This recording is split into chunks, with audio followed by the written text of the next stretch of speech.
반갑습니다. 주식타임즈의 주식견입니다. 내일 새벽이면 전세계 투자자들이 그토록 기다리던 FOMC 회의 결과가 발표되죠. 여의도와 월가 할 것 없이 금리를 동결하나 마냐, 파월 의장이 비둘기냐 매냐, 이거 하나에만 목을 메고 있습니다. 물론 다들 예상하시다시피 아쉽지만 동결 가능성이 가장 높습니다. 그런데 제가 단언컨대 지금 진짜 중요한 건 고작 금리 0.25포인트 따위가 아닙니다. 여러분이 금리 점도표 보면서 계산기 두드릴 때 이미 판의 설계자들은 돈의 규칙 그 자체를 송두리째 바꾸고 있거든요. 최근 다보스 포럼 2026에서 트럼프 대통령이 우리에게 아주 섬뜩한 메시지를 던졌습니다. 이게 단순히 관세 때리겠다는 협박으로 들리셨다면 죄송하지만 아직 뉴스 겉핥기만 하고 계신 겁니다. 오늘 주식타임스에서는 우리가 지난 70년 동안 믿어왔던 상식적인 세계가 공식적으로 사망 선고를 받았다는 사실과 그 시체 위에서 피터 틸 같은 기술 권력들이 설계하고 있는 아주 야만적이고 거대한 거래의 실체를 까발려 드리겠습니다. 그리고 이 거대한 체스판 위에서 미국의 혈맹인 줄 알았던 한국이 왜 한순간에 쓰다 버릴 소모품으로 전락할 위기에 처했는지, 그 냉혹한 거래의 지정학을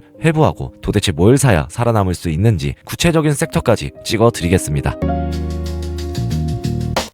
먼저 시계바늘을 며칠 전 다보스 포럼으로 돌려봅시다. 마크 카니 전 영란은행 총재가 단상에 올라 이런 충격적인 말을 던졌습니다. 우리가 알던 규칙 기반의 질서는 끝났다. 이제는 힘의 논리만이 지배하는 세상이다. 도대체 왜 이런 말을 했을까요? 이유는 단순합니다. 미국이 더 이상 공짜 점심을 주지 않겠다고 선언했기 때문입니다. 과거에는 미국이 세계 경찰 역할을 자처하면서 동맹국들에게 안보라는 공공재를 무료로 제공했죠. 그런데 트럼프 2기 행정부의 계산법은 다릅니다. 호의가 계속되면 그게 권리인 줄 안다. 실제로 트럼프 대통령은 예전부터 캐나다를 향해 말 안 들으면 미국의 51번째 주가 되어라 라고 위협하기도 했었죠. 심지어 이번 다보스 포럼에서 마크 카니의 연설 다음날 캐나다는 미국 덕분에 존재한다 라고도 했습니다. 상상이 가십니까? 일개 국가를 향해 합병해버리겠다고 말하는 시대, 이것이 바로 2026년의 현실. 명분 따위는 개나 줘버린 리얼폴리틱, 즉 힘의 현실주의입니다. 그럼 여기서 질문을 던져야죠. 왜 트럼프는 이렇게까지 무리수를 두는 걸까요? 단순히 미치광이라서? 무리수가 전혀 아니기 때문인 거죠.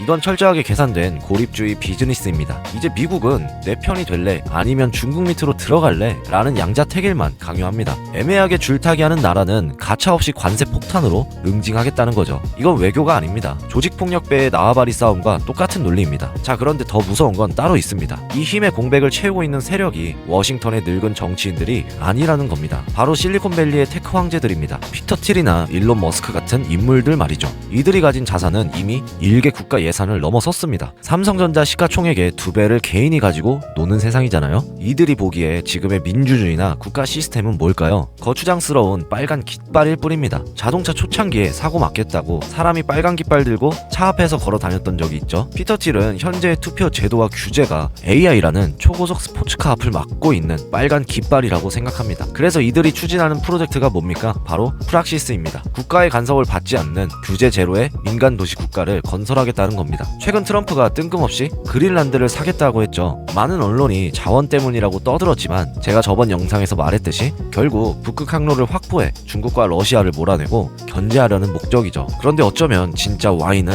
그게 아닐 수 있습니다. 아직은 음모론일 수 있는데 이들의 야망은 단순히 그린란드의 자원 채굴을 넘어 피터 틸이 2009년에 이미 공개한 정치로부터의 탈출 계획서에 있다고 생각합니다. 자유와 민주주의가 양립할 수 없다고 선언하며 사이버 공간이나 공해상 새로운 영토를 만들어 규제를 완전히 없애겠다는 거죠. 이게 프락시스 프로젝트로 실현되고 있는 겁니다. 국가를 기업처럼 운영하는 CEO 군주제, 법이 헌법이 아닌 서비스 약관으로 대체되는 네트워크 국가를 세우려는 움직임입니다. 그게 먼저 그린란드가 될 수도 있지 않을까 생각해보긴 하는데 근거는 없습니다. 하지만 온두라스 프락시스 소송처럼 기업이 국가의 입법권을 돈으로 사들이는 사례가 이미 현실화되고 있어요. 결국 권력의 핵심이 국가에서 기업으로 넘어가고 있는 겁니다. 최종적으로 미국의 민주주의를 제3의 체제로 업그레이드 시키는 게 목적이겠죠. 자, 여기서 우리에게 가장 중요한 질문이 나옵니다. 이 살벌한 판에서 한국은 안전할까요? 전문가들 사이에서는 부서진 둥지라는 전략이 거론됩니다. 이게 정말 소름 돋는 시나리오인데요. 중국이 대만을 침공하면 미국이 어떻게 할까? 우리는 미국이 와서 싸워줄 거라고 믿고 있죠. 하지만 미 육군대학원의 워게임 시나리오는 다릅니다. SSI의 논문에는 이렇게 나와 있습니다. 미국이 직접 싸우는 게 아니라 대만의 TSMC 공장을 파괴해버린다. 왜일까요? 적에게 기술을 넘겨주지 않기 위해서입니다. 중국의 침공 동기도 소멸되고요. 이미 미국은 칩스법이다 뭐다 해서 삼성전자와 TSMC의 핵심 공장을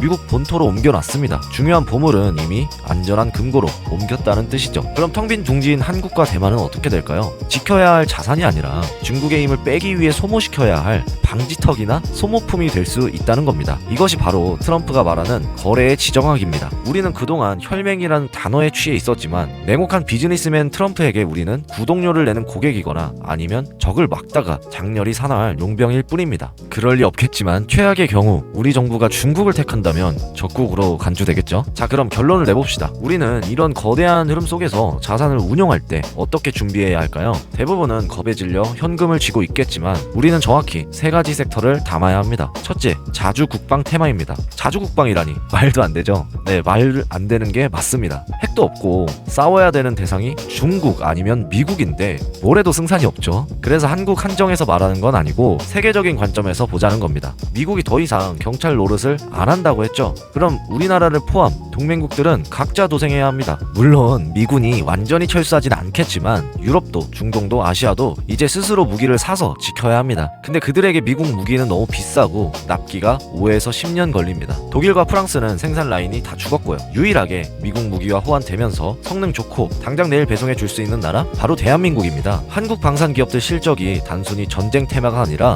동맹국 간의 생존 필수제로서 구조적으로 폭발할 수밖에 없는 이유입니다. 하나 에어로스페이스, LIG 넥선 등이 있죠. 그런데 테마 순환도 자주 되고 환율 고려해서 국장이 어렵고 장기 투자할 매력이 느껴지지 않는다면 정답은 하나, 미국의 팔란티어 되시겠습니다. 방산과 AI 섹터에서 이 기업의 중요성은 제가 여러 번 영상에서 다뤘으니 입 아플 정도입니다. 둘째, 에너지 독립 테마입니다. 피터 틸과 AI 제국이 원하는 건 딱 하나입니다. 전기입니다. 규제 없는 원자력, SMR, 그보다도 더 일론 머스크를 필두로 하는 우주 데이터 센터 관련주들 중요하죠. 테슬라는 담아 가셔야 합니다. 지상 전력 인프라 기업들에 대한 중요성은 이미 잘 아실 거라 생각합니다. 만약 AI 산업이 멈춘다면 전력 때문일 정도로 이 테크 황제들이 돈을 쏟아부을 유일한 구멍입니다. 셋째, 비트코인 그리고 금입니다. 국가 시스템이 흔들리고 달러를 무기로 쓰는 세상에서 어떤 정부의 간섭도 받지 않는 자산, 이건 투기가 아니라 프락시스 같은 민간 국가들의 기축 통화가 될 겁니다. 피터 틸의 사상을 믿으신다면 이더리움도 좋은 선택이 될 수 있습니다. 이런 상황에서 여전히 반도체 사이클이 돈이 많이 수급이 어쩌고 저쩌고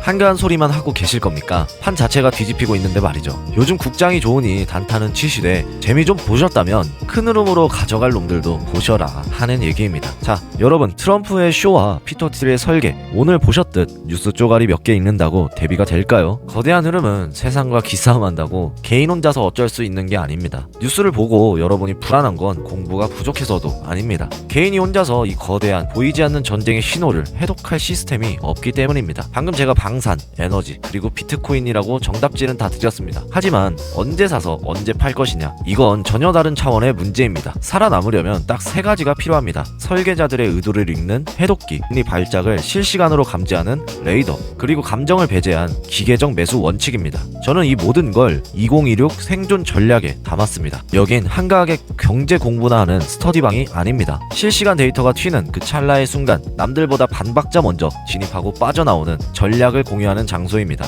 남들이 공포에 질려 투매할 때 우리는 바닥에서 자산을 쓸어담는 희열을 느끼게 될 겁니다. 올 연말 여러분은 그때 그 클릭 한 번이 내 인생을 구했다고 확신하게 될 것입니다. 겁먹고 도망칠 분들은 사양합니다. 하지만 이 위기를 기회로 뒤집을 배짱이 있는 분이시라면 지금 고정 댓글에 링크를 눌러 합류하세요. 고대 그리스의 역사가 투키디데스는 말했습니다. 강자는 할 수 있는 것을 하고 약자는 겪어야만 하는 것을 겪는다. 지금 이 혼란의 시기에 여러분은 겪어야만 하는 약자로 남으시겠습니까? 아니면 판을 잇고 행동하는 강자가 되시겠습니까? 선택은 여러분의 몫입니다. 오늘 영상 여기까지입니다. 감사합니다.